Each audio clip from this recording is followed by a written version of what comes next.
What if I told you that everything you've ever seen is a lie? Not in a conspiracy theory kind of way, but in a you've been playing Grand Theft Auto thinking it's real life kind of way. Your bed? Fake. Your car? Pixels. That awkward text you regret sending? Yeah, unfortunately, still real. But the rest? Just part of the game.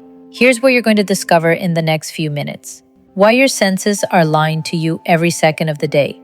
How modern science proves space and time aren't fundamental. Why bats, beetles, and dreams might be more accurate than your eyes. And most importantly, how to take off the headset and finally remember who you really are. Stick around till the end because what you're about to hear might just be the moment your soul has been waiting for. Let's get started. Let me put it like this. You were born wearing a virtual reality headset. Not the chunky plastic kind from Best Buy, no, this one's biological. It's called your senses: eyes, ears, touch, smell, and taste. But here's the twist. They're not built to show you the truth. They're built to keep you alive just long enough to pass on your DNA and hopefully not walk into traffic. The universe didn't give you eyes to see reality, it gave you eyes to survive reality. And the truth, the real truth, it's hiding behind the headset. Think about it. You see a table, a cup, maybe your cat trying to eat a shoelace again. But that's just your brain's rendering. It's like a video game. You turn towards something and boom, your brain renders a couch. Look away, the couch disappears. Until someone else looks at it and their brain renders it. We're all walking around rendering our own realities, thinking it's one shared world. Let's zoom out for a second. Ever played Grand Theft Auto? Hey, no shame if you haven't, just know that it's a video game where you can drive, explore cities, cause chaos, or just chill and vibe. Now, imagine this. You're born inside that game. You grow up inside it. You think the streets are real. You think the cars are real. But one day, something glitches. A wall disappears. A street folds into the sky. And you whisper to yourself, "Wait a minute. This isn't real." Meet Professor Donald Hoffman. This isn't just some late-night Reddit theory. Cognitive scientist Donald Hoffman is out here shaking the entire scientific table like a toddler hopped up on Skittles. He says this world, yes, the one you're in right now, is just a VR headset. And guess what? It's not even a good one. It's efficient, yes, but truthful? Nope. In fact, evolution didn't give you the truth goggles. It gave you the don't die today goggles. According to Hoffman, and some wild mathematical models, the probability that your senses show you the actual truth about reality is 0. Like, flat out 0. Not 20%, not 1%, 0. So that red apple, that comfy chair, that bad vibe you get from your boss, all part of your survival interface. None of it is real in the cosmic sense. Just little icons on your dashboard so you don't trip and fall into a volcano. So what is reality then? Reality, according to the latest theories, isn't space and time. Yeah, let that sink in. Space and time, you know, the stuff we live in, move through, and use to microwave leftovers, turns out not fundamental, just the interface. Imagine your phone screen. You tap a picture of a trash can to delete a file. But there's no tiny trash can in your phone doing backflips. It's just a user-friendly illusion. That's what space-time is. It's the phone screen of reality. Pretty, functional, and totally fake. Hold up, here's the kicker. When you zoom in far enough, like really far, smaller than atoms, space-time itself breaks down. At about 10^33 centimeters, that's a 0 followed by 33 more zeros, space and time just disappear. So what's left? That's the million-dollar question. Some scientists call it geometric objects outside of space-time. I call it the backstage of the universe. And guess what? You're the one who built the stage. So if I'm the builder, what does that make me? A player in the game? Nope. A spectator? Nope again. You're the programmer. You are the one behind the code, the one rendering this whole experience, which also means you can hack the game. But let's pause here, because coming up next in Chapter 2, we'll explore how your senses limit you, what animals can teach us about perception, and how your thoughts are literally creating your world in real time. Oh, and we'll ask the big question. If this is all a simulation, who's really in control? Because to understand the illusion, we need to start with your senses. Not your soul, not your consciousness, your eyeballs, your ears, your brain's 3D rendering software. Okay, imagine this. You're walking down the street, thinking you've got a grip on reality. But what if a bat sees something completely different? You see a lamppost. The bat sees sound bouncing off a pole-shaped void. You see the moon. The bat hears the moon. So who's right? You or the bat? Here's the truth. Neither of you. You're both just making it up. Your eyes weren't made for truth. They were made for not dying. Evolution didn't design your senses to show you what's real. It designed them like cheap life hacks. Like, hey, if you can dodge that snake and find a mate, congrats, you win. Truth wasn't part of the deal. Survival was. According to Professor Donald Hoffman, your senses are a user interface, like the screen of your phone. You don't need to know how the processor works. You just need to know which app deletes your ex's photos. So here's the problem. Most people believe this headset is the truth. They say, I see it, so it must be real. But seeing doesn't equal understanding. Ask the jewel beetle. Wait, what? The jewel beetle? Yeah, get this. In Australia, there's this beetle. It's glossy, brown, sexy, apparently. The male beetles fly around looking for love.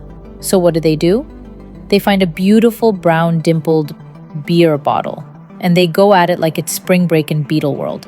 Full body contact, crawling all over it. Because to them, that's the sexiest female they've ever seen. Evolution gave them find something brown and bumpy as their dating advice. Turns out, it was enough. They don't need to know the truth. They just need to continue the species. Sound familiar? So what about humans? Are we doing any better? Not really. We just have fancier icons. Instead of beer bottles, we chase likes, job titles, or six-pack abs. We think we're enlightened because we can Google things, but we're still reacting to illusions tailored for survival. And we have the nerve to say, animals don't see reality the way we do. Yeah, and neither do we. Let's go back to the bat. Bats use echolocation. They don't see the way we see. They yell into the void and listen for the echo. That's how they see dinner. Their world is made of echoes. Your world is made of photons. Which one is real? That's like asking which dream is more true. So now you might be thinking, but I trust my senses. I mean, I see a cup. I taste chocolate. That has to be real, right? Let me hit you with this.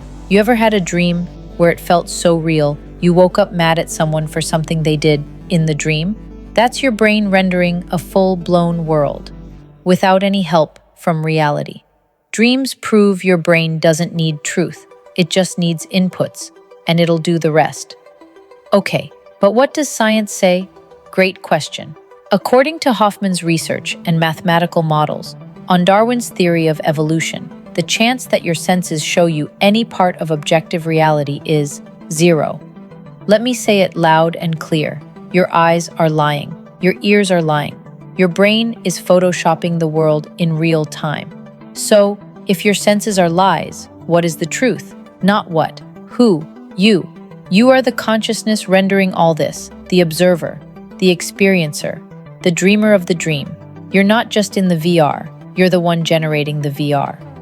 Let's do a thought experiment. Imagine you have no eyes, no ears, no nose, no touch, no taste. You're in total silence. No light, no sound, no body, no thoughts. Now ask, does reality still exist? Because if all you've ever known comes through those senses, and they're gone, is there still something left? Or was the world only ever what you were rendering?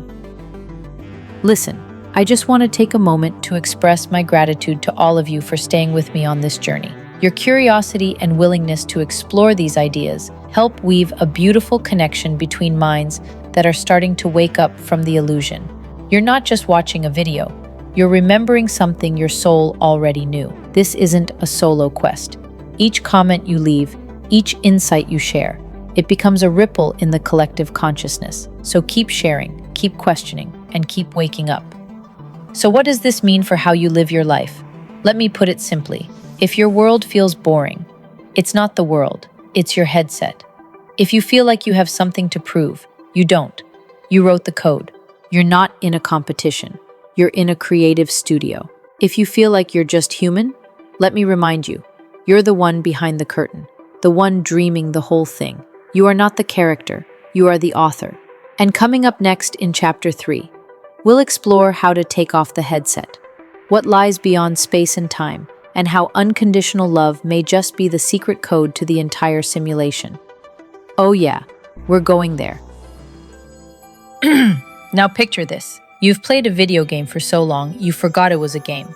You've built a career in it, found love in it, fought wars in it, and then one day you find the exit game button. Would you press it? Would you leave behind everything you thought was real? Your name, your body, your beliefs, to discover that you were never the player at all. You were the creator of the entire game. The game was never the point. The awakening was. Let's get this straight. You are not your body. You are not your job title. You are not your thoughts, your trauma, your bank account, or your relationship status. You're the one wearing the headset, and you forgot on purpose. Why? So you could remember, so you could experience being small, just long enough to remember you were never small at all. But why suffer? Great question. Why play a game where your avatar gets sick, loses people, gets rejected, or experiences pain? Because pain only exists inside the headset. Outside of it, there's only awareness. There's only you, infinite, untouchable. It's like watching a sad movie. You cry, sure, but you're still safe in the theater seat. The screen isn't you. You've been playing a role, but you are not the role. You're like an actor who got so into character, you forgot it was a script. You were the professor. You were the artist. You were the mother. You were the addict. You were the seeker. But none of those labels are you. You're the one who dreamed up the story. You're the author and the paper and the pen.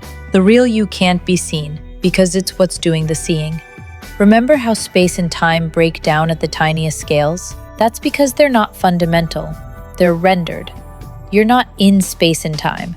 You're projecting it, like a flashlight aimed into the dark. So who's holding the flashlight? You are. Consciousness is. God is. But not some guy on a cloud, not some deity outside of you. The divine is you, the real you. So how do we remember who we are? Not through thinking, not through reading, not even through science. You remember by unlearning. Yes, by going quiet, by dropping every label, every concept, every story. Sit in silence and just be. That awareness you feel, that's not inside your brain. It's you. The real you, the infinite you. No headset, no avatar, no game, just presence, just love. And that's the secret code behind it all. Love, not the romantic kind, not the you complete me kind. Real love, the kind that sees the other as itself. Because you and I, we're not separate. We're just the same infinite consciousness, wearing different masks, playing different roles, in different lifetimes. Waking up together. So how should we live? Now that we know the game isn't real. With joy, with curiosity, with compassion, and above all else, with love. Because when you realize your neighbor is yourself, you don't compete, you don't hate, you don't destroy, you love. Because it's you loving yourself through every form. The greatest illusion of all is separation. And the moment you realize you've never been apart from Source, that's the moment you take off the headset. Let's close this journey the way it deserves. Sit with this truth. You are not becoming something. You already are everything. There is nothing to seek, only something to remember. This whole video was just a mirror. And now that you've looked, tell me what you see. So there you have it, my friend. If this series touched something inside you, if it helped you remember something ancient, something eternal, drop a comment below and write, I'm taking off the headset. Let's find each other in this waking dream. And if you want to keep walking this path with me, hit that like button like it's a glitch in the Matrix. Subscribe to this channel so you don't miss any of the video. And feel free to share this with someone who's ready to wake up. You're not just watching content, you're participating in your awakening. And I'm here with you, always. Because, well, you're me, and I'm you. and love is the only real thing that was ever here. See you in the next dream.